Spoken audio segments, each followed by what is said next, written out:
bixîratê me qsedan date tu bikeve.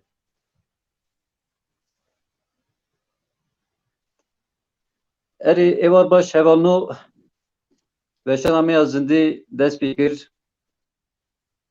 Em li ser navê Tatos TV'yê ve hemûyan ji dil û can silav dikin. Mijara me îro Komel e. Ango dernek û em bêjin Komelên Tatosî ne. Wek hûn jî dizanin rêxistinên civakî yek jî Komel in. Yani em bêjin dernekin.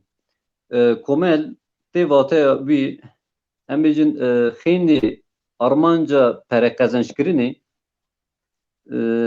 li gor fikr, roman û em bêjin li gor armancekî avakirina rêxistinekî civakî ye. Ev armanca wî rêxistinê dibe ku li ser çandê be, dibe ku li ser hunerê be, dibe ku li ser perwerdê be, em bêjin dibe ku li ser piştgirî û alîkarî be. Lê çi dibe bila bibe? Armanca sereke ya komelan divê li gor civakî be, li gor mirovahî be. Erê vanu em jî li ser wî esasê îro bi mêvanê xwe bi serokên komelan ra em dixwazin li ser armanc, fikr, roman û komelan bisekinin. Komelê çi watê em vana bînin ziman di heman demê de kar, xebat, faaliyet û plansazî wan çi ne em dixwazin wan hî bibin. Ez dixwazim niha mêvanê ve biwere bidim naskirinê. Mêvanê me yekemîn birêz Bülent Gürbüz e. Serokê Komela Tekmaniyan yani Tekmanlılar Derneği. Mêvanê me dinê birêz Hasan Özdemir e. Ev jî serokê Komela Çand û Perwerdê û Gundê Mirgizerî ye. Serokê me û mêvanê me din jî birêz Aslan Demir e. Ev jî serokê Tatos derê ye. Em niha mêvanê xwe yek bi yek ev jî bira xwe bidin nasînê pişta em dest bi mijara xwe bikin. Bülent Başkan bi xêr hatî. Em zanin tu li dervayî. Belê. Nav xêrê dabin. Herçî hevalê me temeşe dikin ez silavê xwe germ ji wan re dişînim. Silavê xwe germ ji hevalê me başkanê me yekemîn re dişînim. Aslan Başkan, Hasan Başkan. Evkê me temeşavanê me Abdurrahman Bey re silavê xwe dişînim. Teşekkür dikim jê re, spas dikim jê re. Organizasyonekî xweş çêkiriye, baş kiriye. Tekmaniya hatine arekî em biriyan pir kêfxweş dimin. Ez Bülent Gürbüz ji Taşkesanê evzûmê me karê înşaat dikim li İstanbulê destkirim bixa. Anka ji li Amedê me silavê xwe germ ji Amedê jê re dişînim. Bi rastî anka ez soz dabû ciyê min ji pir misayît ne ez bixwe ji pir misayît nebûm. Ez derê uzra xwe ji hevalê ser internetê tevî ji başkanê me yekemîn re bişînim. Yani kêmasiyê me belkî çê dibe jî qasî ji uzrê xwe dixwazim. Bi rastî anka nîvan jî hene para da ez zikum herim bikem carê soz da ez herim bikem yayînê. Bülent Başkan. Bülent Başkan dengimi tête. Em hevalê başkanê din mêvanê me din jî bira ev jî silavê xwe bidin pişta em mafya xaftinê bidin te gotinê xwe pêce Belê. Niha nerecekî. Mêvanê me din jî Hasan Özdemir e. Hasan Başkan merhaba. Merhaba, iyi akşamlar Aslan Bey, iyi akşamlar Bülent Bey, Abdurrahman Hocam. Bizi seyreden tüm Tekmanlara selam olsun. Ben Hasan Özdemir, Erzurum Tekman Çatkale Köyü Dernek Başkanıyım. Evet, baş göğsüne. Çok teşekkür ederiz Hasan Başkan. Emice nabız birin ser mivan miyas yemin briz Aslan Demir seroki Komela Tatus seriye briz Aslan tıcı bkhirati.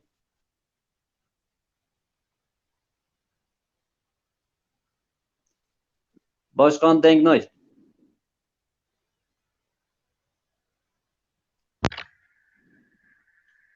دنگ میجاتی ولی عبدالرحمن İyice başe.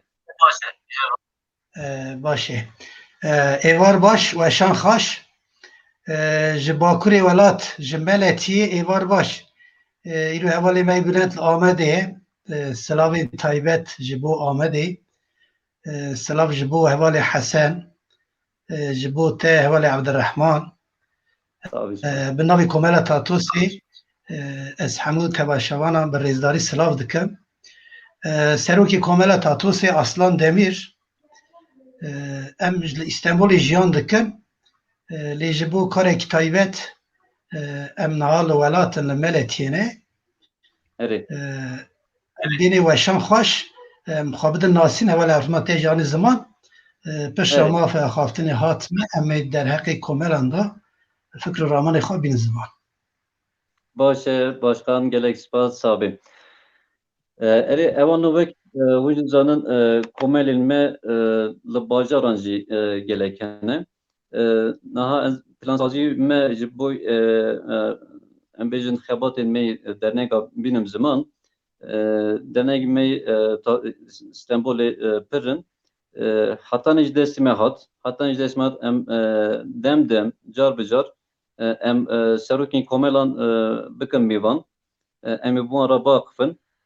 Lê vek hûn jî dizanin di bernameyekê de tevahiya serokan tevahiya em bêjin komelan bicî nabe hinek kemasî derkeve di vî mijarê de. Me ji got em vek kom em gazê hevalan bikin û bikin mêvan li gor wê em biaqifin. Normalde gerek îro serokê tek derecî gerek tevlîme biban. Lê hinek piskirîkên teknîkî ew nikariban biketevan veşanê ji ber wî ev hevalanma carek dinê em wan jî bigirin. Di heman demê de komelên me dinê jî hene hem li Bursayê hem li Çerkezköyê. Em bi rêya wî veşanê jî silavê hurmetê xwe ji we re dişinin. Demên pêş de em wan jî dikin mêvan. Ez niha dixwazim bizvirim ser mijarê xwe.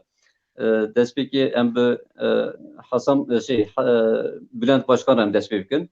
Ji ber ku ew jî hem rêda ye hem rêwî ye hem jî mêvanê wî hene em zêde jî wî negirin em pê re hinekî biaqifin çend gotinê xwe kerem kebêje. Bülent Başkan ji bo ve em ji bo ve komendî çi vatê çi anlamı em bugün vek komuna tekmanlar Armanca ve plansazî ve çiye dixwazî çi bêjî dî mijarê de. Peki, cardan spas dikim ji bo pirsgirêndê te min hevalê me teze hatine wan spas dikim ser ekrana. Ez pir ji vir silavê xwe ji wan re dişînim. Daxwaziyê me li berê wî ji we re got zamanê min gerçekten wî gerek pir ewk nekin negirin ez epey yani ne li para da gazî me dike yalnız ez ji we re dibime înşallah carkî dinê carkî dinê ev fere car min bigire îja me înşallah em ewka xwe bikin em hezirliqlî bikevine ez ji we re daha ran hem cevaba milletê me temaşa dike cevabê wan bedime hem me soruya bipirse daha baş dibe.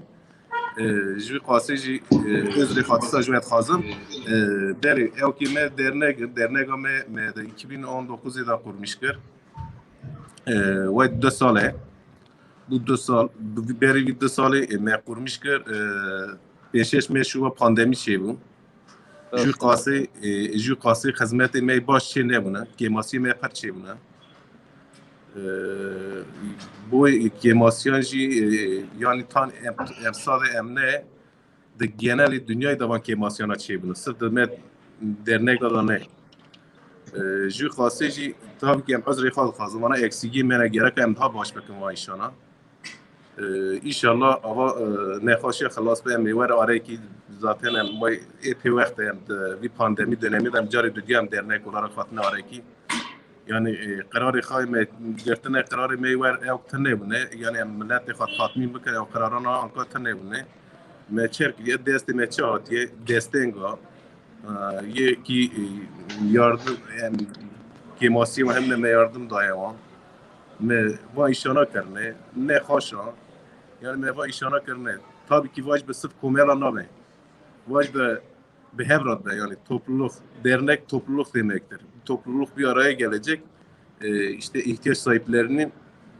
sıkıntılarını gidermesi gerekiyor. Süremize ne gerek durma Türkiye değil mi? Bana başla. Bina tek mangas serken. Estağfurullah. Böyle. Havalı mesela ki bir ama yapnek tasvir memiznek. Ju kase ju kase ki masi me parçe bak ki masi me ji inşallah avan pandemi خلاص be tabii ki ameliyat xagişti binara araki şahiye xay xaş çeken germaya çeken piknika çeken ameliyat xagı binara araki ki em bina araki em hep gemde em neyin araki em hep sardı ben. Ju kase dernek me danaji ew jî mesela kar û xebatê wan xweş çêdibin em teqîb dikin em pir kêfxweş dibe bi wan înşallah daha baş bibin em li Vyalê ew li Vyalê înşallah em xizmetê bikin gelê xwe em derşa bikin tabii gelê me weka hinkî mesela em di wey sal û nîvê em pir tenê bûne sal û nîvê me pir ne coş çêkirin ne mesela anî arayekî me xizmetê xwe wisa nekirin kêmasiyê me pirin înşallah ma kêmasiyê xwe tînin seviyekî milletê me jî me af dike. Hasan Başkan Kürtçe anlıyor mu? Anlıyor. Anlıyorsun değil mi? Biz Kürtçe konuşuyoruz şimdi. Ben o yüzden tanışmadık Hasan Başkan'la. O da burada nasip oldu. İnşallah evet. Bundan sonra da sık sık görüşürüz. İnşallah. Tabii ki bunu da Abdurrahman Bey'e borçluyuz. Sağ olun. Vallahi öyle. Deri perskirki henejmer perse yazbimi. Dışta yazbimi anlak sana. Başa başkan na hem Revi hem Reda'yı evet. Cavcara peyamten cavcara wan dokunum ezber kırtası bizim sılav hürmeti temaşavanın me hene yara hamyara Joko belki önce tasman da bugünün ma ben başkan ve anladım rast ve beter işte ve civakpıyın da civaki da yekti giringe bu sazin me rehbesini me endizin ve sivil toplum projesi de bizim Jivana sereke yek yek yani bir komedin yani derneğin sonra sebep ve evi be bir vakit evet bir tane kalabalık ve evdebet şnake emzide dernek mi biçardı Bülent Başkan sırrı dayı emştara gelek spas kıncı boyu tevlidin ate Beli esper spas kim jwera sağ olun üzerine ki gerçekten azri hajwet khazın yani ve ane bu inşallah carki dene temedegri disa hem tabii. zede haber dedi. Tamam başkan gelek spas kıntı sağ olun. Peki pek teşekkür ederim. Aslan Başkan, Hasan Başkan azri hajwet de khazın serçavan birez gürbüz dubare Ahmet Raslav Ahmet Raslav gem jaratşina serçevatı tebeti İslamiyeci Ahmet ser internet programı da jora Slavya xaşindim. Bura evj me af bak inşallah car ki denem inşallah diriş haber da. Peki. Gerek olsun. Teşekkür ederim. Ne başlayalım. Hemen o Bülent Başkan hem Reda'ya Karibi Taybet derketi bu le careki sözlerde gerek tevli ve şani bu da sözler pek ani tevli ve şani bu inşallah demek ki berfirahta carekten bir begren ve şani begren mivanji Kazım carekti video bara bikim komeli meydani cehene hatta videstri mehat lugor şertu mercan lugor derfetan em vanji kom bikom bikim mivan em vanraji vakıfın em naci biz birin ser mivan meya duduya birez Hasan Özdemir bu akaptına me baş veri famkirini evvela Hasan Başkan Navber abiya kurdi zile başına baş fam dike Lê cara di telaffuzê de di anîna zimanê de hinek kêmasiya dikişin. Ji bo wî em bi Hasan Başkan re bi Tirkî biaxivin. Hasan Başkan tekrardan iyi akşamlar. İyi akşamlar Ee, hocam. Evet, şimdi Bülent Başkan hem yolcuydu hem de özel işinden dolayı gitmesi gerekiyordu. Biz yayına devam edeceğiz. Sen ve Aslan Başkan'la. Şimdi Bülent Başkan'a yönettiğim soruları biraz da sana da yönetmek istiyorum aslında. Şimdi Buyurun. dernek deyince sizin aklınıza ne geliyor? Derneklerin amaçları, faaliyetleri ya da işte sivil toplum kuruluşları olarak biliyorsunuz öncelikli olarak dernekler geliyor. Evet. İşte diğer sivil toplum kuruluşları gibi. İşte siyasi partiler olsun, dernekler olsun, bu tür sivil toplum kuruluşları toplumun hem ilerlemesi, hem dayanışması, hem kaynaşması için öncelikli kuruluşlardandır. Siz bu doğrultuda neler düşünüyorsunuz? Dernek deyince aklınıza ne geliyor?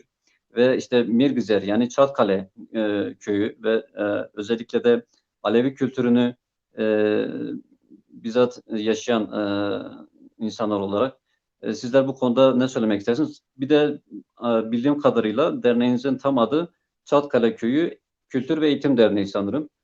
Evet.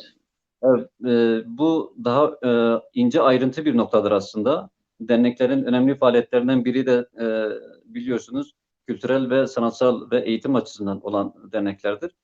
Bu Evet. doğrultuda sizinle fikirlerinizi alalım. Dernek nedir ve siz Çatkale Derneği olarak faaliyetleriniz, yapmak istedikleriniz, önümüzdeki süreçlerde düşündükleriniz nelerdir? Sizden dinleyelim. Buyurun Hasan Başkan. Öncelikle herkese iyi akşamlar diliyorum tekrar.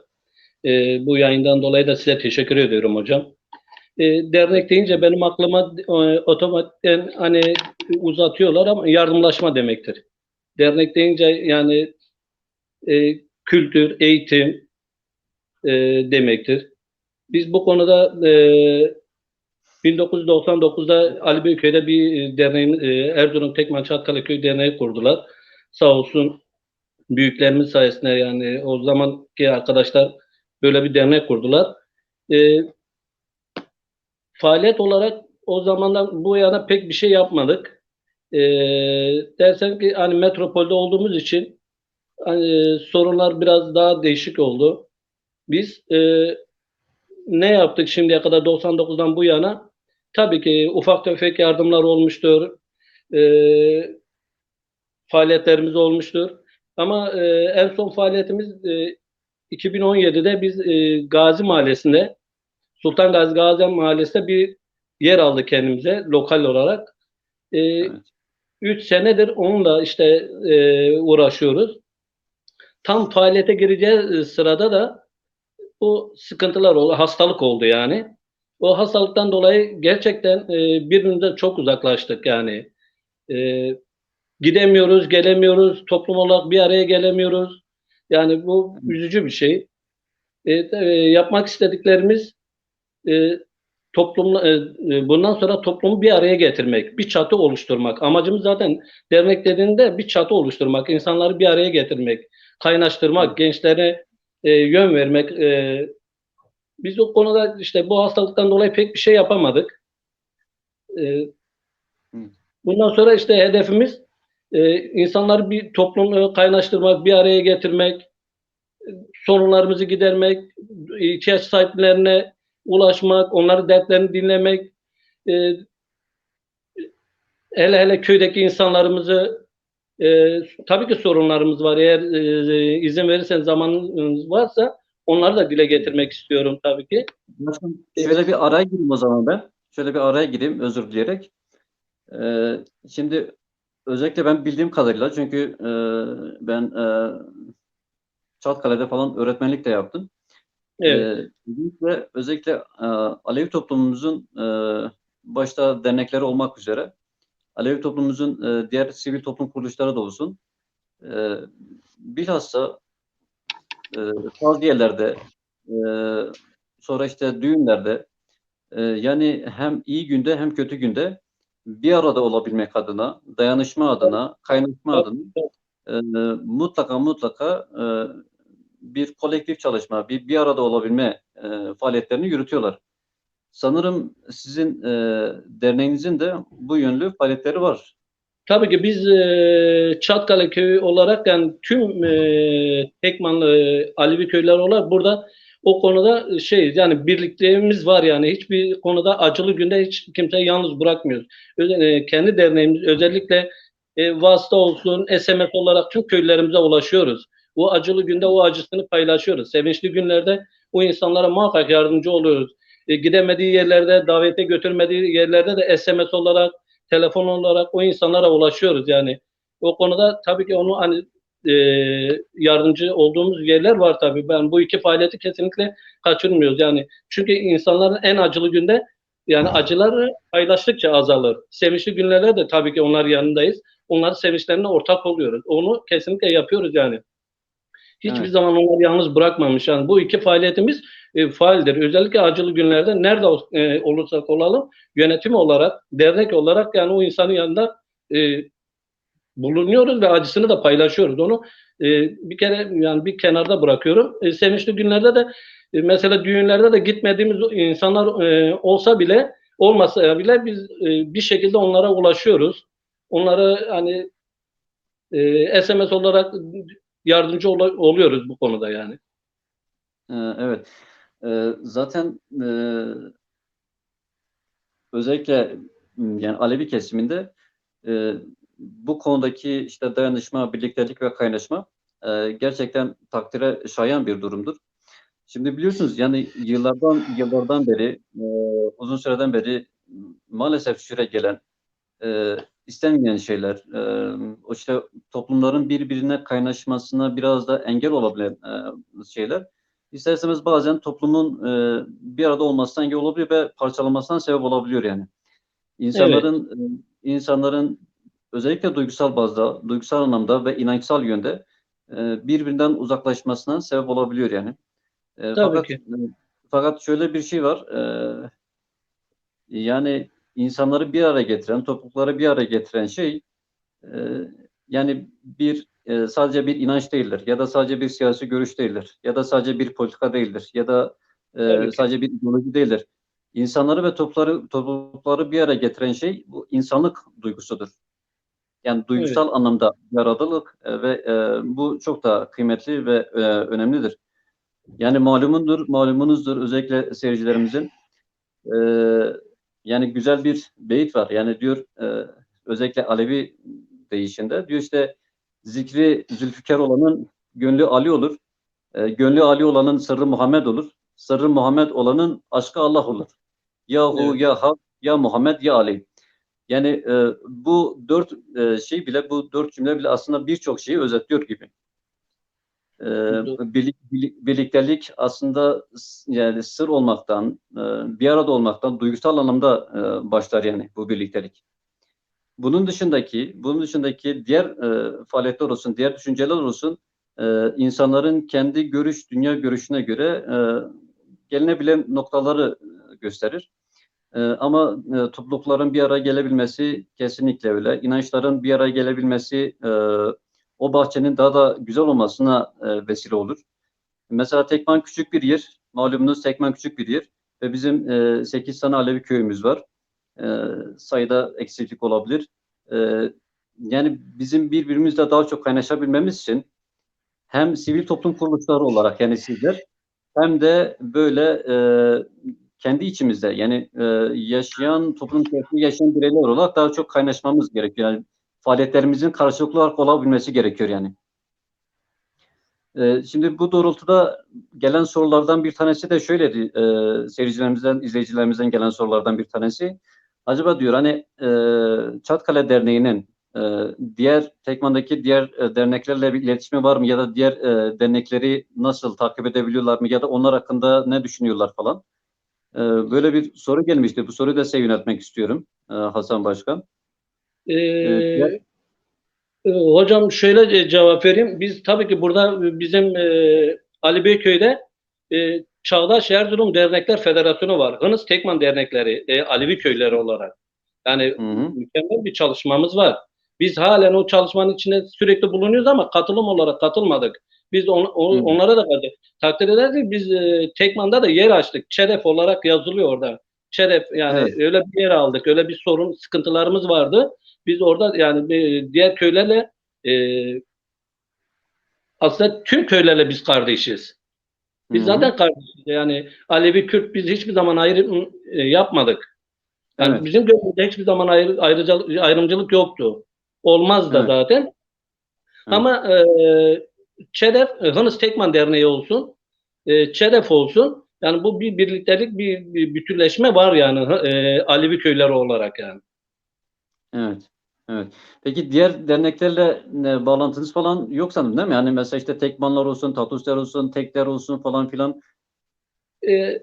Bazen selamlaşmamız oluyordur, haberleşmemiz de oluyordu. Pek bir yani birlikteliğimiz yoktu. Hani sizde takdirde hani daha önce de size yayın öncesi de size anlatmıştım.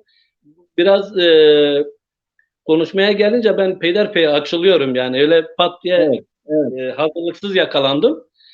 İnşallah bundan sonra da tanışırız. Daha güçlü olacağız. Yani sadece Çağdaş Erzurum Dernekler Federasyonu veya Tekman, Hınıs Tekman Dernek Alevi köyleri değil. Bütün köylerle birlikte olmak istiyoruz yani. Bu şekilde Evet. bir çatı oluşturmak istiyoruz tabii. Bunu özellikle Tekman için yani. Biz kardeşiz, biz dostuz, biz akrabayız. Tabii kırgınlığımız var. Kırgınlığımız var. Niye biz kendimizi onlardan böyle onlardan derken yani sıkıntıları. Şimdi ben de 4-5 kere Tekman'a geldim. Biraz da doluyum hocam eğer şey yaparsanız. Evet. Tekman'a geldiğimde arabamız Tekman'a kadar gidiyor hocam.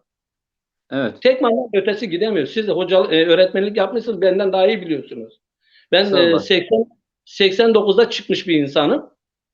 Tekman'a kadar. Bir bakıyorsun diğer tarafta özellikle yani ulaşım olarak bir bakıyorsun tamam biz kardeşiz ama öbür tarafta bir sıkıntı yok. Ulaşım olarak ama 5-6 Alevi köyü var. Senelerdir aynı sıkıntıdayız. Evet. Yani bunu da bir nevi bizi sanki birbirimizden böyle uzaklaştırmış gibi ya. Yoksa biz Tekman'la senelerdir bizim atalarımız geliyor. Tekman'da alışveriş yapıyoruz. Tekman'da duruyoruz. Hiçbir sıkıntımız yok. Bayanlarımız geliyor orada Tekman'da akşama kadar bakkallarda kalıyor. Öyle bir ayrımcılık yok ama bu bazı hizmetlerde biz biraz sıkıntı çekiyoruz yani Alevi köyleri olarak. Evet. Evet, doğrudur. Başka yani bu arada gelen mesajlar falan var. Yani bunları tek tek okuyabilme şansımız olmuyor. Arkadaşlarımız, izleyicilerimiz, takipçilerimiz bizleri bağışlasınlar. Elimizden geldiğince böyle ekrana getirmeye çalışıyoruz. Selamlarını gönderen, yorumlarını yapan bütün kıymetli arkadaşlarımızı tek tek selamlıyoruz. Elimizden gelince tekrar yazmak istiyoruz, ekrana getirmek istiyoruz. Tabii arada bir de ekrandaki yazıları okuyoruz. O yüzden küçük de olsa bazen eksikler olabilir. Evet, şimdi Mehmet Dündar arkadaşımız yazmış. Selamünaleyküm. Alevi-Sünni arasındaki bu mesafeyi nasıl kapatabiliriz? Netice hepimiz Tekmanlıyız. İlk adım ne olmalı diyor Hasan Başkan. Sizin bu konuda bir görüşünüz var mı? Ya da söylemek istediğiniz bir şey?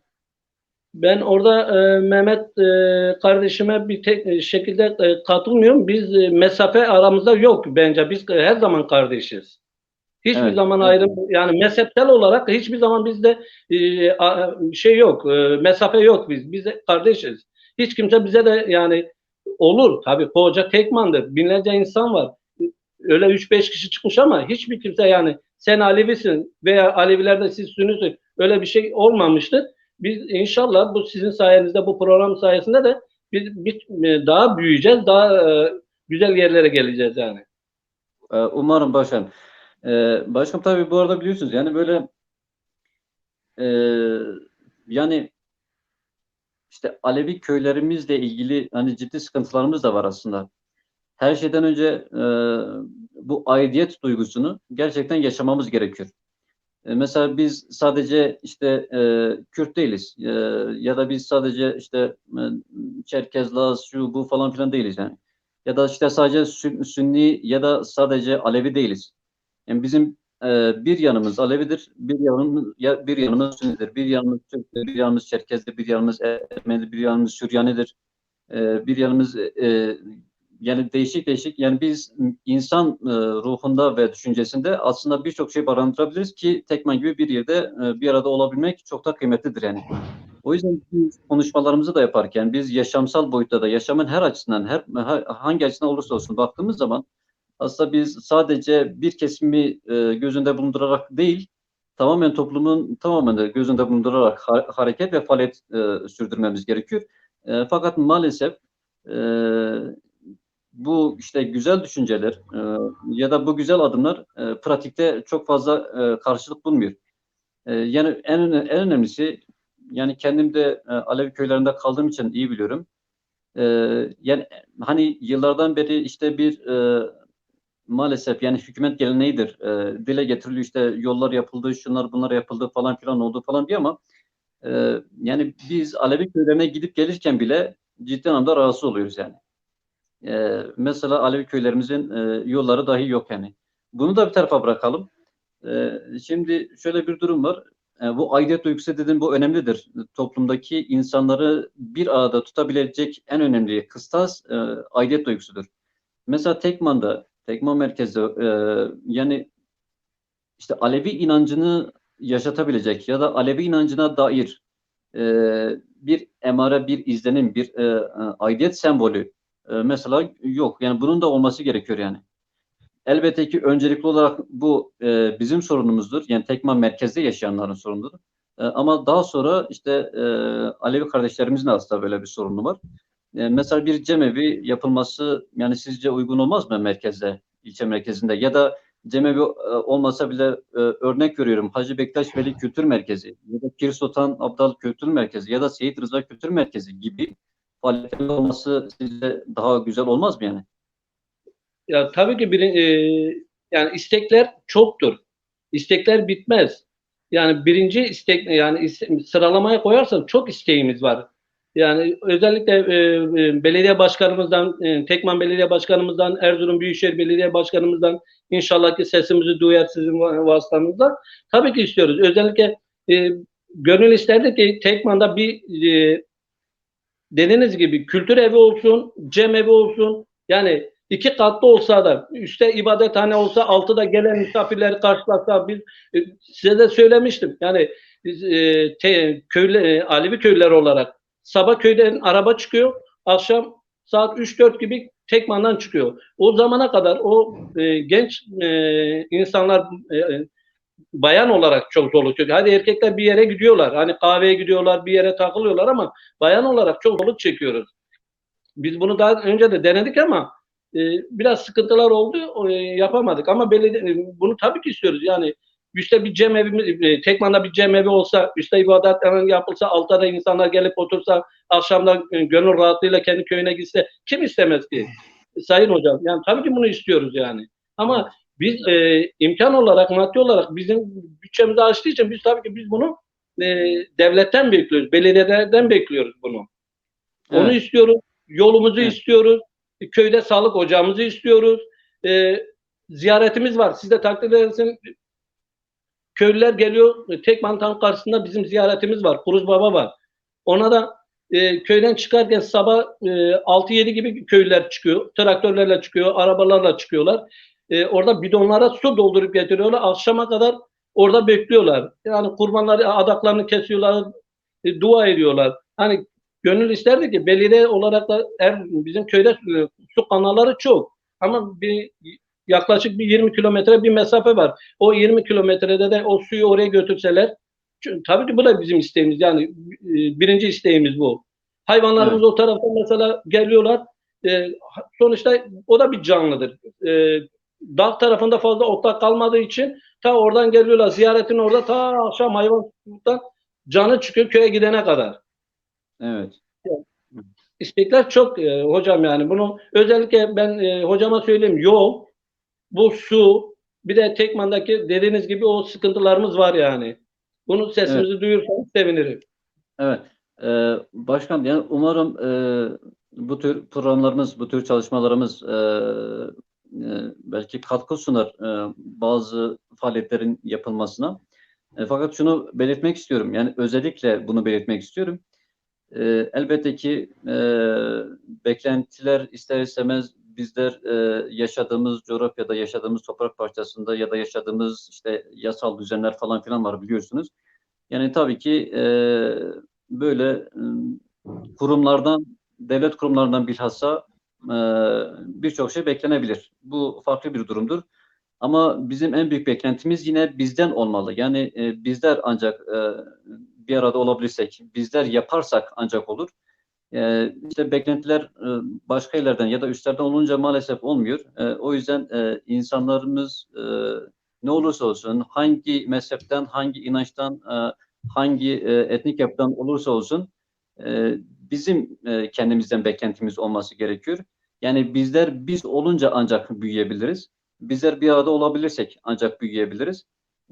Bizler bir arada olabilirsek ve kendimiz istersek, kendimiz yaparsak ancak bazı faaliyetler gerçekleşebilir. Aidiyet duygusundan tutalım sembollere kadar her şey gerçekleşebilir. Yani yaşamın her alanında ancak biz beklentilerimizi yine kendimizden bekleyerek yaparsak emin olun bir şeylere gerek kalmadan yakın bir zamanda bu birliktelik çerçevesinde çok daha iyi faaliyetler olacağına eminim. Evet, Hasan Başkan bu arada tekrar mesajlar geliyor.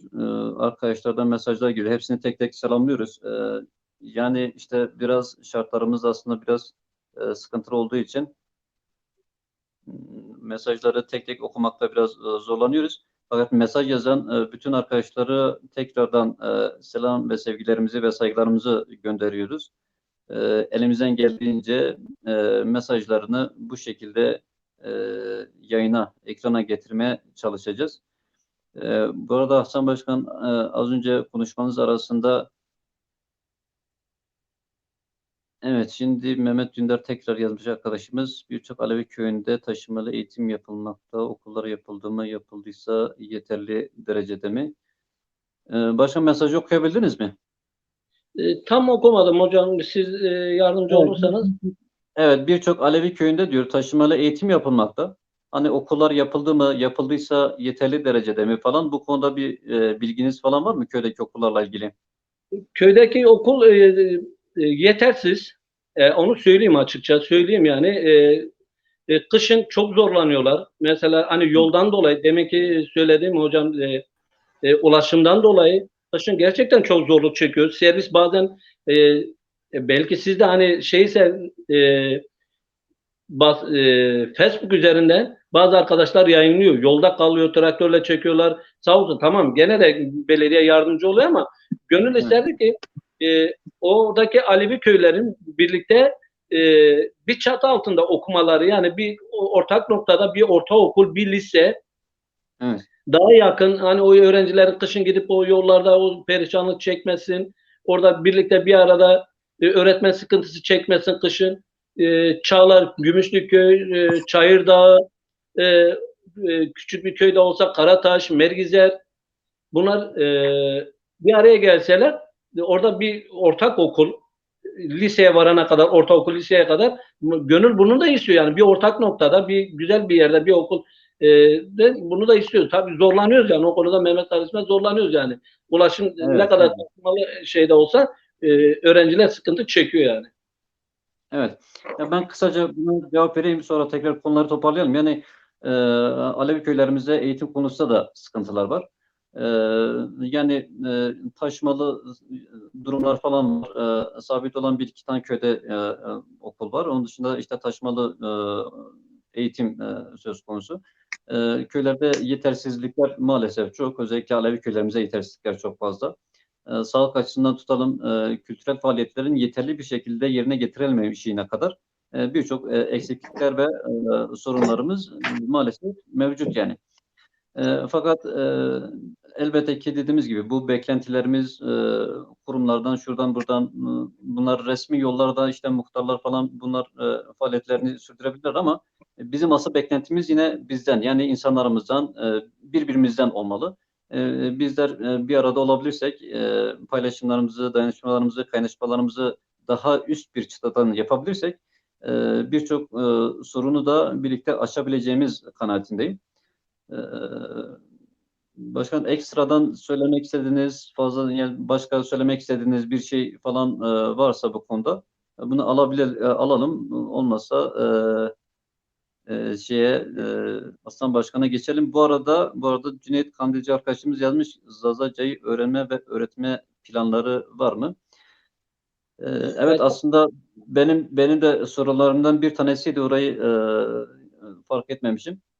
Şimdi biraz ister istemez sanırım ilk defa bir Alevi derneğimiz ve Alevi arkadaşımız bu şekilde yayına katıldığı için, şimdiye kadar hiç böyle bir şey olmadığı için ister istemez biraz sizin üzerinize yoğunlaştık Hasan Başkan. E, Elbette ki sizin de sesiniz ve sizin de renginiz olmak gibi bir derdimiz, bir sorunumuz ve bir kaygımız var. Bu bizim hem Tekman için hem tarihsel hem de vicdani bir sorumluluğudur. Bunu üstleniyoruz. Bu konuda sizin de tekrar sesinizle olmak istedik.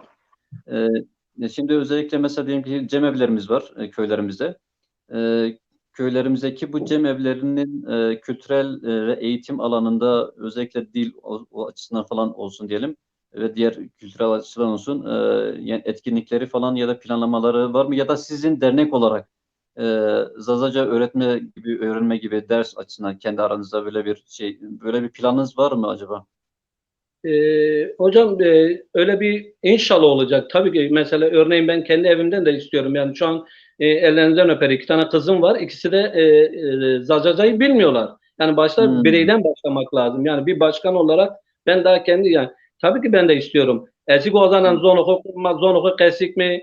Mekteba maykavu domanımay zonuma bızani ama kesçin mannumus ne mi domananoku? Domanımak için nızani.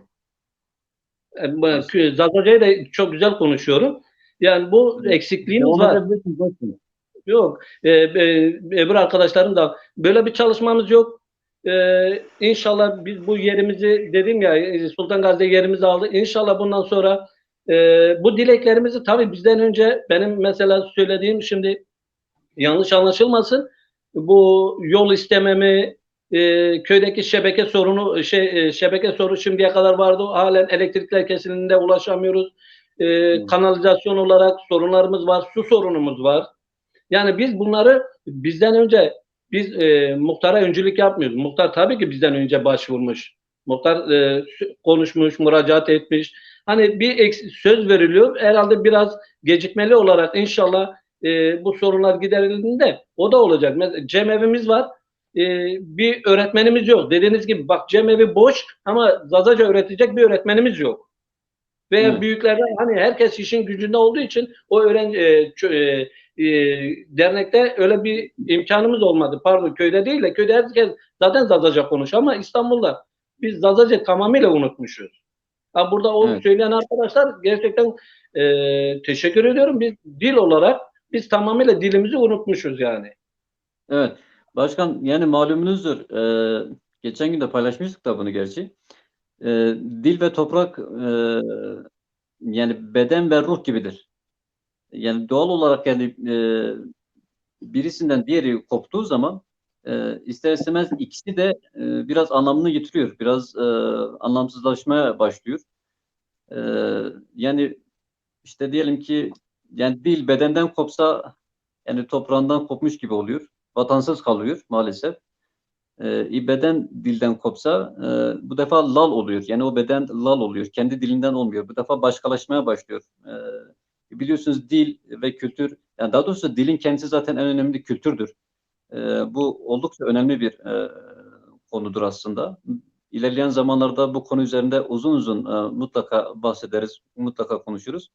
Özellikle yani bizim de elimizden gelen bir şey varsa elbette ki sunmaya çalışırız Tatus TV olarak.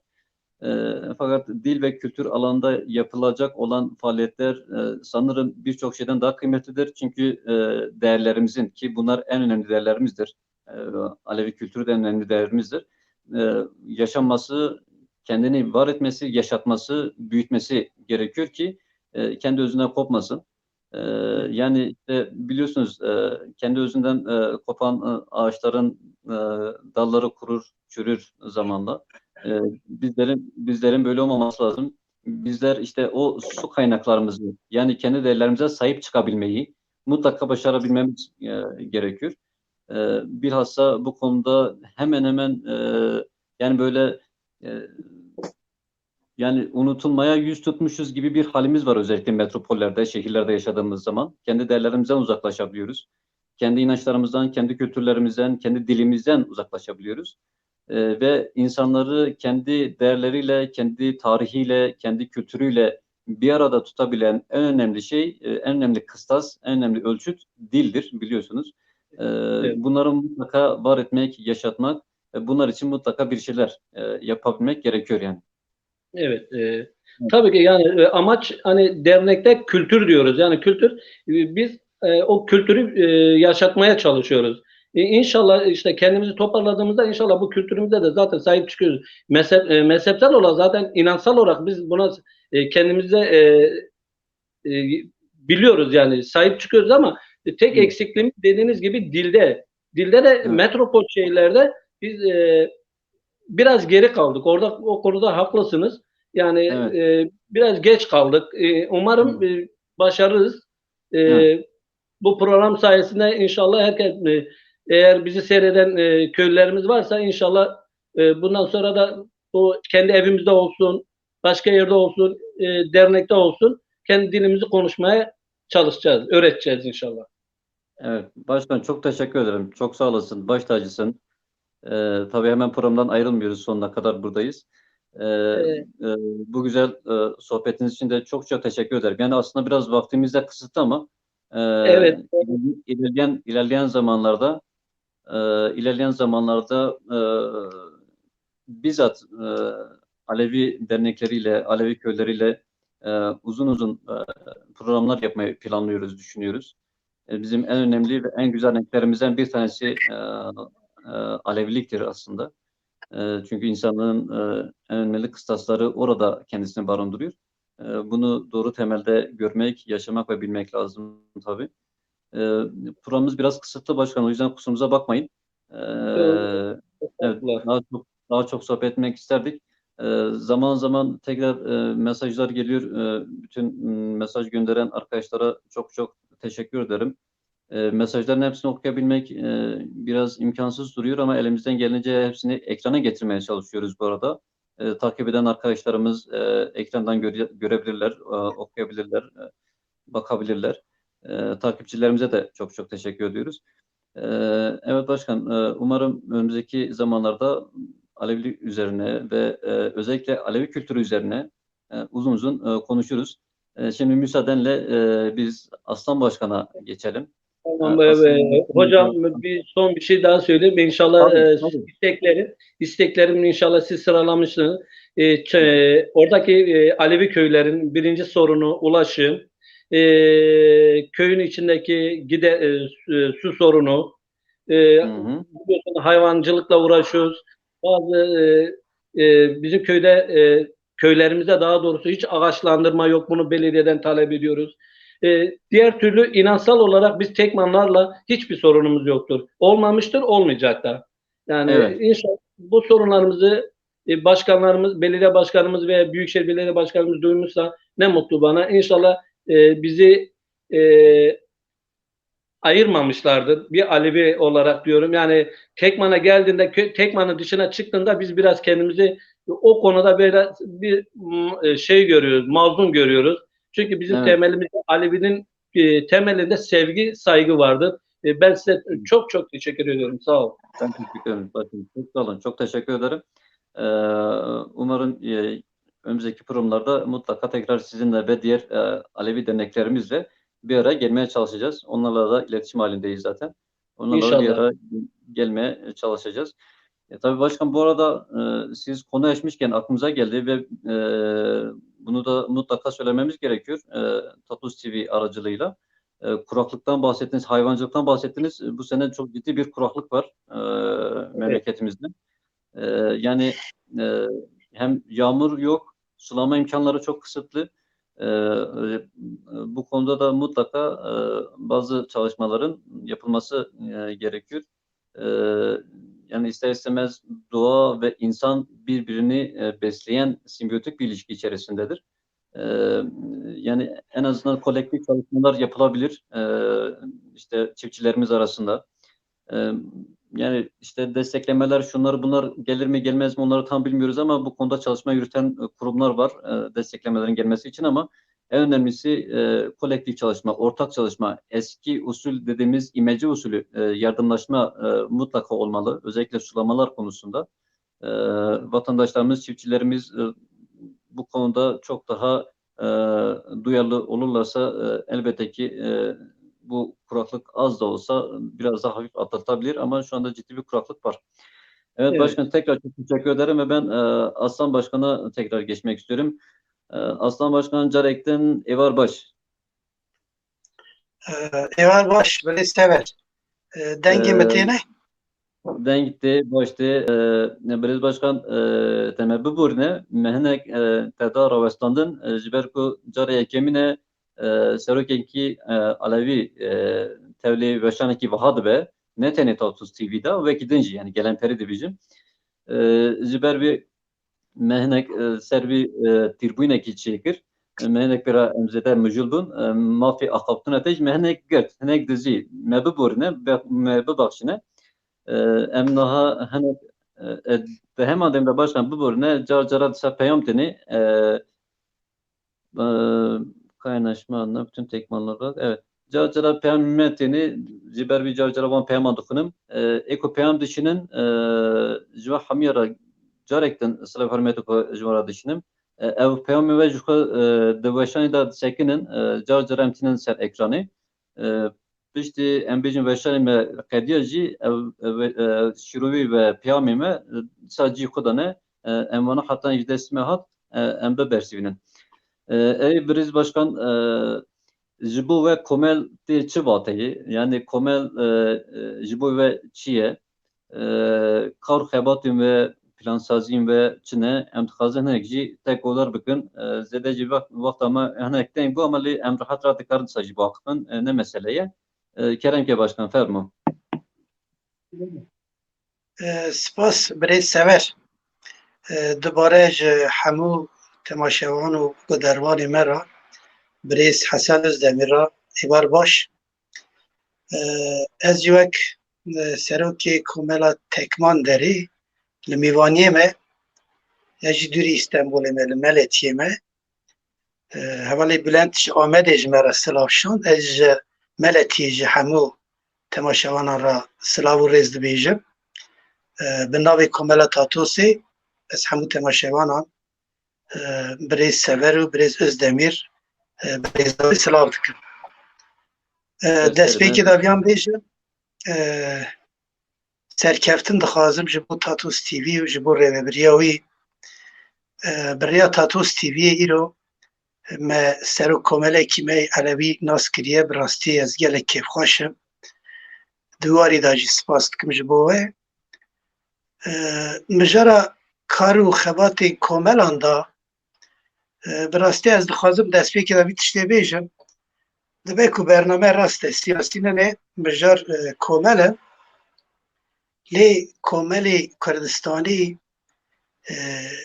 پیوستی و حوجداری وان به چند و زمان وان هیه دوی واری دا دبینه مرو کیماسی دکدا ببینه ناسنامه مریان اوه جبو یکی از بریز محرم اینجا به تندی شرمزار دکم جبرکو زمان کردی وقت زمان نه حسباندیه مرو پی خمگین دبه تابی دم پیش تا سال پیش تا بو بر اندام جبوی سر و کومریا ترکی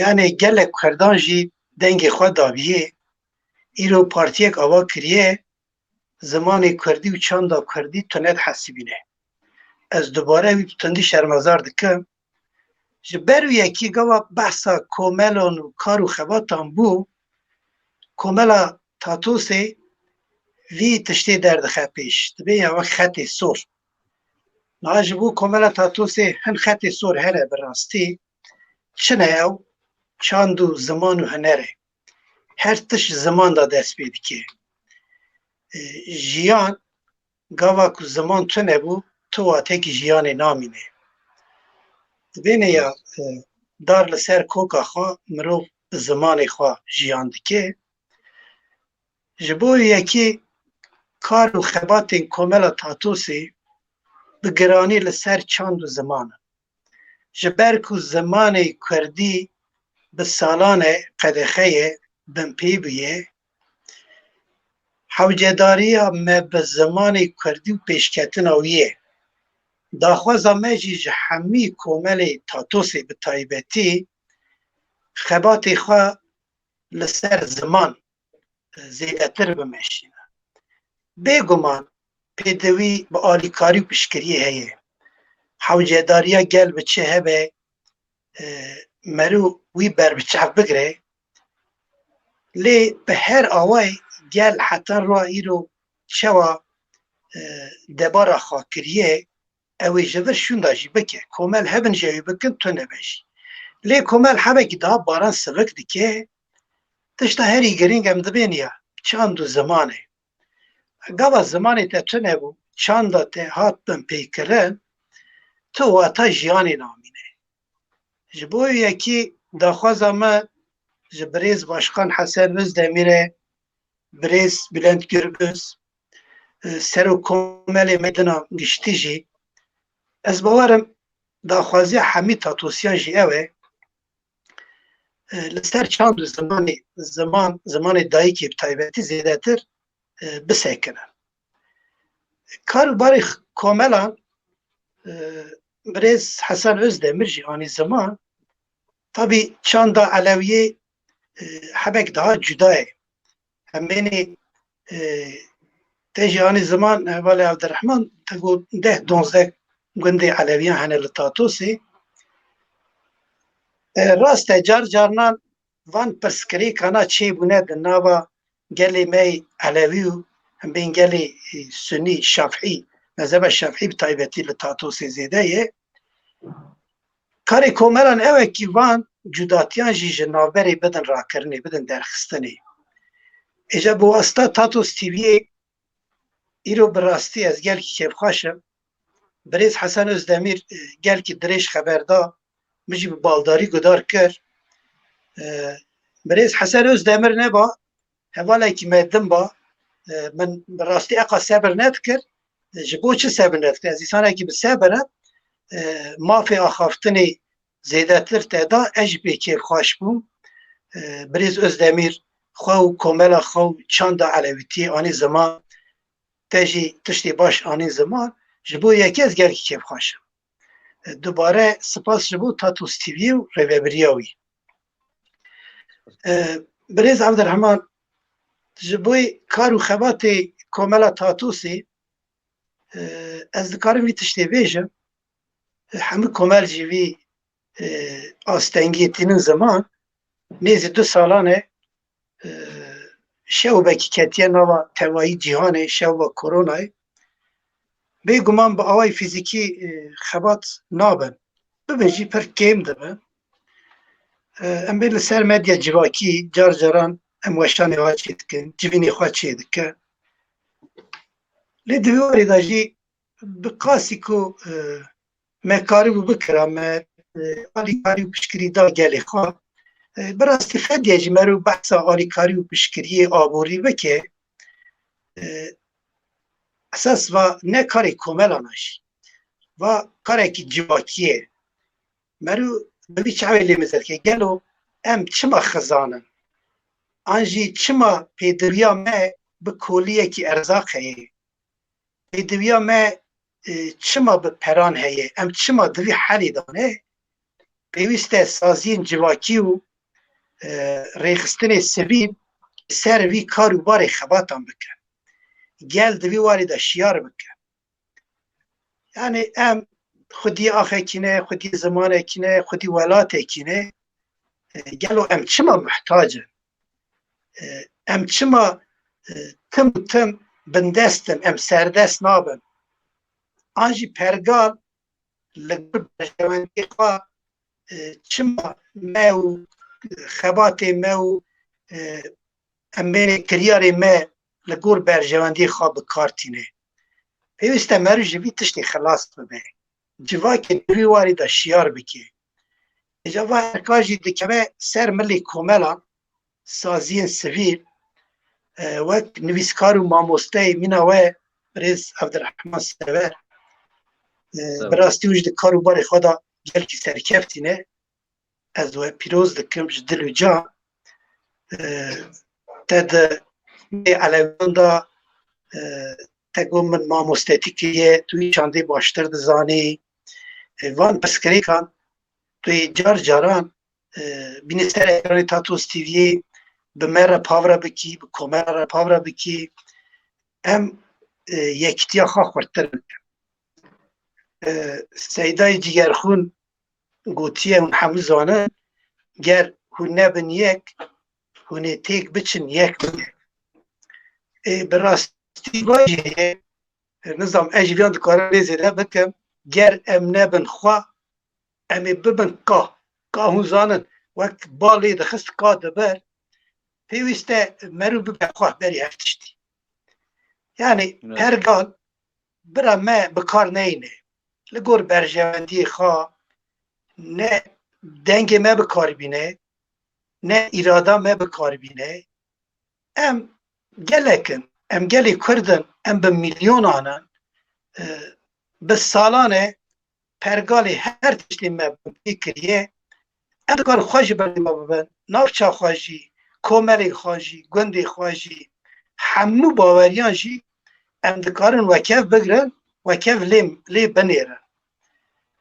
Birêz Özdemîr anî ziman li navça Tatosê pêwîst e mala cemê hebe çima tu nebe mala çanda eleviyan pêwîst e hebe yani vajî xwezayî ke bawermenda elewîtî cuda ye a şafîtî cuda ye pêwîst e em ji hemû baweriyan re rêz bigirin yani karê komelan tenê ne alîkarî û piştgiriya aboriyê an jî erzax berfkirinê li gor me em Tatos Serwisa fikirin karê komelan karê herî girîng çand û hunerê me got hewce din em dubare bînin ziman çand û hunera Kurdî jî mixabin hatiye min pê kirin yani gava em li xwe û çanda xwe xwedî derkevin ya dibe car carnan bi navê ew ê me guhnebar dikin û siyaset dikin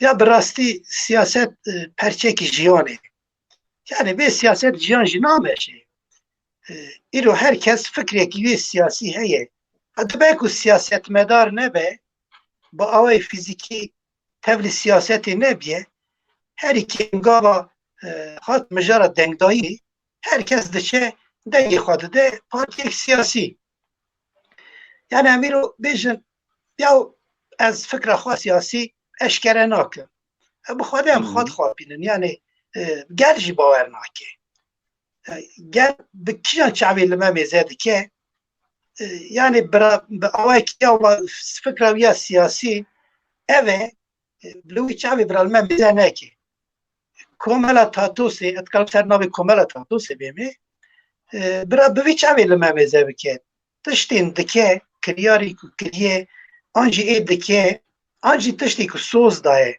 çiqas pêk aniye an çiqas dikare pêk bîne bira li wî warê da li me mêze bikin bi çavê siyasetê li me mêze nekin bêguman rêveberiya komela Tatosê bi giştî jî nebe bi piranî hevalê me siyaset kirine di partiyê cuda da yani tiştekî veşartî tune bi piranî jî di partiya gelan da siyaset kirine an jî wî fikrê diparêzin wî fikrê dipejirînin feqet fikrê cuda jî hene partiyê din siyasî partiyê dina jî hene yani komelan mer bûyî çavê mêze neke ji bo yekî li kar û bar û xebatê wan kiryarê wan mêze bikin gava me komela Tatosê ava kir me got sê heb duruşmê me hene duruşme pekî tên slogan me got pêwîst e em rast û durist bin rast û durist bin ji heta rayîro jî kesê ku me dişopîne kesê ku me nêz ve nas dike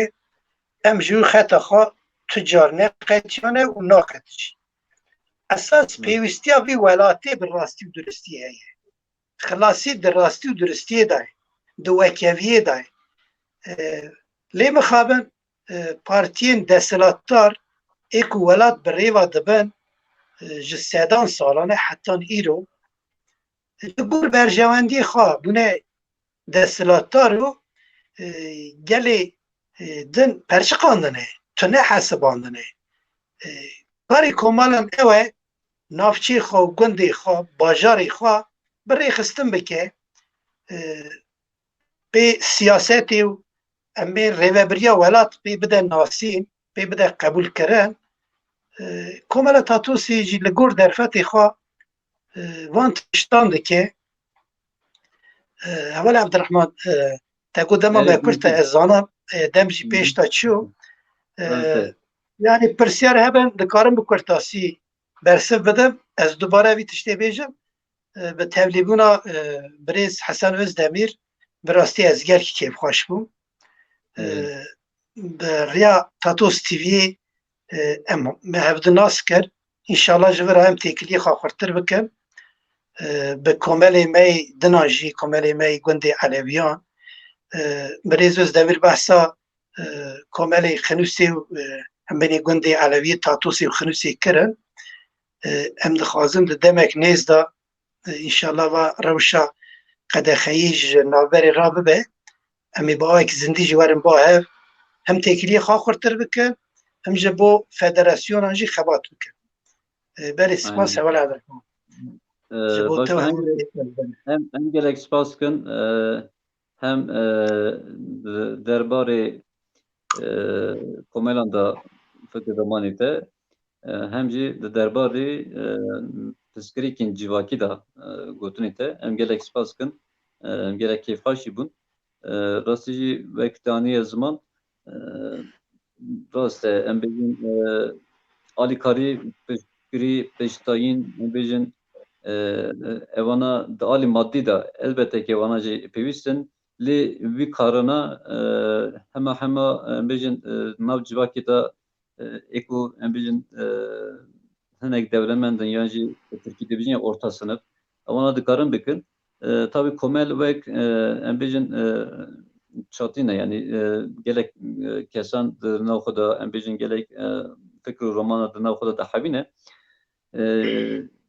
divê pêwîstiya ev mezin ev e wek te caniya ziman armanc û fikr û romana komelan yek jî alîkariya çand, huner, ziman û her vekî din be. Ev jî pêwîst e. Derbarê aborî de jî dixwazim tiştekî bînim ziman. Rast e dema em bêjin mirovê meyên yan jî hemwelatî meyên desteng xizan çê dibin, feqîr çê dibin. Dibe ku em alîkarî wan bibin. Rast e wek komel, wek rêxistinên sivîl em alîkarî wan bibin. Lê beriya her tiştê gelo em vî xizaniyê çawa ji holê radikin divê hinek armanca me ji ew bibe. Ji ber ku têkoşîna me ji bo alîkirina wan ne ji bo em bêjin vî xizanî ji holê rakin gerek hinek jî armanc têkoşîn ew bibe. Dema ku armanc ew bû li gor vî faaliyet hat kirin mirovên xizan jî mirovên desteng jî namînin. Ez wisa bawer dikim. Berêz mamoste destura te hebe pêşniyarek min ji bo Tatos TV pêşniyarek min ji bo Berêz Hesen Özdemir heye pêşniyara mina ji bo Tatos TV'ye ez dixwazim Tatos TV di rojê pêş da em bên aborînasan, hukuknasan, mamostan em ên pêşengê civakê bike mêvan gelo Tatos çima paşva maye çima xizan hiştine Tatos çawa dikare ji vî xizaniyê an jî ji vî paşva mayînê xilas bibe. Me goya karê komelan e rast e lê kesê ku di nav komelan da cî nagirin tu jî baş dizanî aborînasê me hene em bênê kesê ku bi karê wêjeyê ra têkildarê ew hene karmend û karsazê me hene ji bo yekî pêşniyara Miştatos TV'ye ew e di rojê pêş da van însanên civaknas û em bênê pêşketî pisporan derbixe bi taybetî jî gelê Tatosî be merû daha pê kêfxweş dibe bira hebek gelê Tatosê jî hem van însanê me pêşketî bibîne hem jî fikr û ramanê xwe bêjin gel ji wan fayde bigire. Pêşniyara min a ji bo Birêz Özdemîr û ji bo komela wan jî gava din Birêz Özdemîr bi Zaravayê Zazakî xeber da bi rastî ez gel kêfxweş bûm. Dibe ku ez bi Zaravayê Zazakî pir zêde nikarim ba xev lêfehm dikim pêşniyara me ew e ew jî bi Zaravayê xwe hem tevlî û eşanan bibin hem jî wî perwerdeyê bibînin û bidin em bênê endamê xwe û wan xebatan bikin anî ziman jî guhem xebatê me wisa jî hene keko bi Xwedê em çima li ser ziman ew qas zêde disekinin her tişt ziman da dest pê dike yani merû pê değişe yani gava dimanî ziman yani kesî ku biye ber endamê serokkomeriya wî welatî yani te tunet hesibîne zimanê te tunet hesibîne ji bo yekî ziman ji bo Kurdan yani jiyane ziman nebe jiyan tune pêşniyara me ew bû spas ji bo ew ji bo temaşevanê ku ji me re peyam şandine bi rastî gelkî peyam hatibû min jî xwand û silav bûn hezkirin bû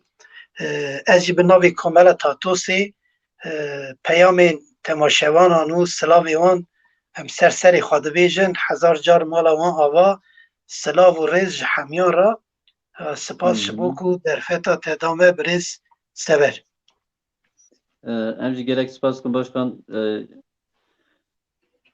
rastê niha gelek heval peyam şandine pirs jî hebûn rastî gelek pirs jî hebûn lê niha hinek pirsgirêkî me teknîkî heye di telefona min da jinek pirsgirêk derket Abdurrahman Hocam. Buyur Hasan Başkan. Abdurrahman Hocam, orada Bülent Taşkaya diye bir arkadaş bir mesaj attı. Onu okuyabildiniz mi? Ben buradan okuyamadım. O arkadaşın sorunu da cevaplasaydık. Şimdi Bülent Taşkaya evet yani yazmış da tabii şimdi yeni bir tartışmalara mahal bırakmadan Hasan Başkan şöyle okuyayım ben. Abdurrahman Bey iyi akşamlar. Ben denk geldim yayınıza. Hasan Özdemir yoldan ağaçtan kaynaşmaktan bahsediyor. İşte Alevilikten, Sünnilikten vuruyoruz. Tamam. Ben de diyorum ki önemli olan Alevilik, Sünnilik ya da evet, önemli olan Alevilik değil insan olabilmek. Doğrudur. Öyle. Ağaçtan, yoldan söylediğini yıllardır onların bize yaptığı falan. Yani sanırım bireysel bir sorun var acaba? Yani bize neden Kerbela vakasını yaşatıyorlar diyor. Hani sanırım suyla alakalı bir sorun var herhalde o köyde. Evet, ben o kardeşime şöyle söyleyeyim. Doğrudur. Hani ben bir şey diyemiyorum. Çatkale ile Karataş arasında galiba Bülent kardeşim Karataş'ın muhtarıydı. Ben öyle biliyorum. Ya Evet. o da şey sorunu yani şimdi demin size bahsettim ya keşke imkanlar olsaydı oraya kadar da bak ben kardeşim herhalde beni dinlemedi. Ben demin ne dedim? Dedim ki hani bize yardımcı olsalardı Kuruz Baba'nın oraya kadar bir su imkanı en az insanlar oraya giderken susuzluk yaşamasın. Kuruz Baba'nın oraya giden su da nitekim Çatkale'den, Mergizer'den ziyade Karataş'ın işine yarayacak yani. Bu arkadaşımız herhalde bu konuyu anlayamadı. Sorun bu. Evet, olabilir başkan. Bu konuyu belki daha sonra ilerleyen programlarda özel olarak Alevi köylerimizle ilgili yaparsak. Evet. Evet, Sebeki Sardemir arkadaşımız yazmış. Erihun zamanı kurdu dağıtman amaçma kala zulmü nakın tırsame hatta hükü. Bunu sanırım genel olarak ya da sormuştur ya da başkalarına sormuştur. Brez aslan tuzkari berseki bedici boyu bir peyamiyan. Dikarim Birêz Sardemîr spas ji bo pirsawî bi Xwedê me anî ziman yani zulm zaten zulma herî mezin li ser zimanê Kurdiye li ser çanda Kurdiye em jî vî zulmê tu wext qebûl nakin me ji zulmê re serî netewandiye me goya xeta komela Tatusê ziman û çand û zimanê Kurdiye û li dij zulmê sekne li gor derfetê xwe em vî seknê nîşan didin em ji tu zulma tu kesî re zulma tu rêxistinekî re em serî natewînin em mafdarin. Ez dikarim vî tiştê bêjim hevala. Aynen Hüseyin Başa, gelek spas başkan ji boy gotin te ji boy bersivatê jî. Yani vek birêz sevekî serdemî jî pirsî bû. Yani pir caran di weşanê wiha da Kurdî axivandin bile yani li hemberê zilmî seknandine. Lê bi heman demê da di jiyana xwe de jî, di her beşa jiyanê xwe de jî hatanê ji dest me biwaste em gerek li hemberî hemû zilma jî bisekinin. Taybetî jî zilma em bêjin li ser Kurdan û li ser Aleviyan tê kirin jî em gerek li hemberî wan jî bisekinin. Jiyana me gerek bisabe. Yani ne tenê ji boî yani bira bêjin diye em wan tiştan nekin. Gerek jiyana me bisabe, hişmendî me gerek bisabe. Di heman demê da kar û xebatê xwe jî di wî warê de pêwîst em bikin. Em bêjin eger zilim li ser zimanê Kurdî hebe em ê ser xebatê xwe li ser zimanê Kurdî pêştir bixin, pêş bixin, xurttir bikin. Eger em bêjin zilim li ser fikri roman Alevîtî hebe em li ser Alevîtî bixebitin xebatê xwe pêş bixin û her vekî din bi wî şeklî. Yani gerek mesaj û peyamê me têne. Evet. Murat Göksu Nivisiye. Hocam bu sene ciddi bir kuraklık var. Saman ve yem fiyatları uçmuş. Köylü geçimini sağladığı hayvanlarını satmak zorunda kalıyor. Yarı fiyatına siz bu konuda ne dersiniz ve önerinizi saygılar. Murat Göksu Mergizerye Kaşka yazanım. Sıla Fermetoğu icraatçının. Murat abi anlayabilmen için tekrar Türkçe söyleyeyim. Az önce de dile getirdim bu kuraklık konusunu. Önümüzdeki süreçlerde bununla ilgili bazı çalışmalar da olacak. Hem Tekna'daki diğer kuruluşlar hem özel kuruluşlar bu konuda da çalışmalar yürütülecek. Umarım faydalı şeyler olur ama önemli olan bizim tekrar dayanışma halinde olabilmemiz. Özellikle çiftçilerimizin ve köylerimizin dayanışma içinde olabilmesi bu konuda çok daha önemli bir katkı sunacaktır çiftçilerimize. Başkan teci gotini ani zaman vekidin eğer gotini ve heve rasici ek derbast ve Birêz sever ger derbast ve eğer gotini ki davi heve dikari kerem ki başkan. ez gotina dawî dikarim vî tiştê bêjim dubare ji bo bername te spas dikim bi hevnasîna birêz Hesan Özdemir ez gelekî kêfxweş bûm ji bo tevlîbûna birêz Bülent Gürbüz jî kêfxweş bûm silav ji bo birêz Gürbüz û taybetî silavên taybet ji Amedê re ez dikarim vî tiştê bêjim em li mêvandariyê bûn li meletiyê me dibe ku hin pirsgirêk û kêmasiyê me jî çêbûne ji ber ku em li mal de ne mêvanin em lêborîna xwe dixwazim ger pirsgirêkê me û kêmasiyê me çêbûne dubare spas ji bo we şev baş ji bo hemû temaşevanan. Başa. Hasan Başkan yayınımızı sonlandırmak üzere zamanımız biraz fazla da doldu aslında. Çünkü aynı zamanda başka teknik sıkıntılar yaşamamak adına biraz yayınımızı kısa tutuyoruz, kısa tutmaya çalışıyoruz. Bu konuda son olarak yani söylemek istediğiniz bir şey varsa çok kısa olarak ya da iletmek istediğim bir mesaj ya da selam şu bu falan varsa. Evet hocam demin siz de tercüman dilimize tercüman oldunuz. Arkadaşımız orada sorunları dile getirdi. Gerçekten bugün de görüştüm köylülerle. Kuraklık aşırı bir derecede var. İnsanlar böyle korkarak hayvanları yarı fiyatına da satıyorlar.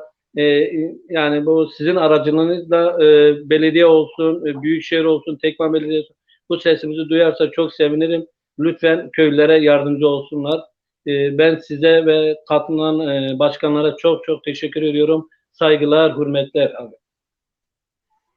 Çok teşekkür ederiz Hasan Başkan katıldığınız için. Yani bu akşamımız özel bir akşam oldu. Sizin de katılımınızda, Hasan Başkan katılımıyla da. Ben de ikinize çok çok teşekkür ediyorum yayınımıza katıldığınız için. Hem sizin fikirlerinizi, görüşlerinizi aldık derneklerle ilgili faaliyetlerinizi kısaca da olsa dinledik. Özellikle tekrar Aslan Başkan'dan yani kusurumuza bakmasın ilk defa bir Alevi arkadaşımız katıldığı için biraz onun zamandan çaldık. Hakkını helal etsin, kusura bakmasın. Olması gerekiyordu sanırım. Bizi mutlaka anlayışla karşılıyordur. Evet. Evvelê Abdirehman na bi rastî ez gelekî xweş bû. Min dixwast bi giştî Birêz Özdemir xeber bide ki ew derfeta te da me Birêz Özdemir me cara yekemîn dî ji bo min qet pirsgirêk tune. Spas. Başa gelek Svazkın Başkan. Geleme aziz, geleme heca jiber şerp mercan û jiber derfetên teknîkî dibek hinek em bêjin peyaman hinek şîrovayan hinek pirsan nikar bipirsiya. Hatta ji dest me hat me xwast em peyamên we jî bînin ser ekranê hem gelê me hem jî serokên komelan bila bibînin. Dibe ku kêmasî me derket, dibe ku hinek em bêjin tengasî hat jan kirin, me biborînin, me bibexşînin. Me xwast di wî bernameyê de komelên Tatusî yek bi yek em ê nas bikin, di bernameyên pêş de jî heta ji dest me hat, em komelên din jî bikin mêvan û fikrê remanê wan jî bigirin, bi were pawra bikin, hûn jî dikarin bi şîroviyên xwe, peyamê xwe ji wan re bişînin. Em ji bo wê êvarê ji bo hemû temaşevanê me re gelek spas dikin. Em gelek kêfxweş bûn.